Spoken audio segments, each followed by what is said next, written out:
In treatment of advanced cholangiocarcinoma, first-line standard treatment still remains to be gemcitabine and cisplatin based on the ABC study that was published, many years ago. The question came up, what do you do afterwards? Now, in cholangiocarcinoma is one of the disease type where we can definitely find some actionable mutations based on NGS. So assuming that these patients do not have IDH1 mutation or FGFR fusion or NTRK fusion or MMR deficient, standard treatment currently at this time is FOLFOX. That's based on the ABC06 study that was presented a couple of years ago. Now, obviously, that trial was comparing against active supportive care and showing that there was improvement in overall survival in that setting. This year at ASCO, there was a trial that was conducted in Asia where they actually used liposomal irinotecan plus 5-FU leucovorin compared to second line where they compared to 5-FU alone. Okay, so this is actually second. So this is a phase 2 study, but this is one of the rare randomized phase 2 study done in second line setting. With chemotherapy.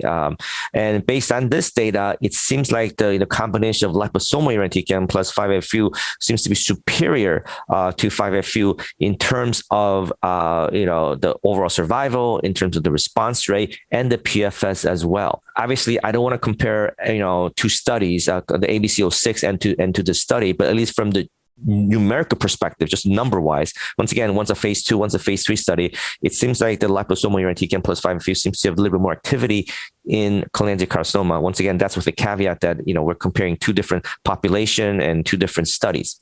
So I think, moving forward, this combination may be viable in US. We know the liposomal irinotecan is currently already approved in pancreatic cancer. Obviously, ideally, I would like to see this trial sort of replicated in US to see if there's any efficacy in our population. There are few, mostly retrospective data using FOLFIRI in this setting, and I would say that FOLFIRI, at least based on the data we've seen, it really has a very little to modest efficacy in cholangio. But this is a randomized study showing that at least the liposomal irinotecan has efficacy in combination 5-FU in second line setting. So I think, moving forward, obviously the combination may become one of the regimens that I think should be studied in our population to confirm the findings in Asia to move forward.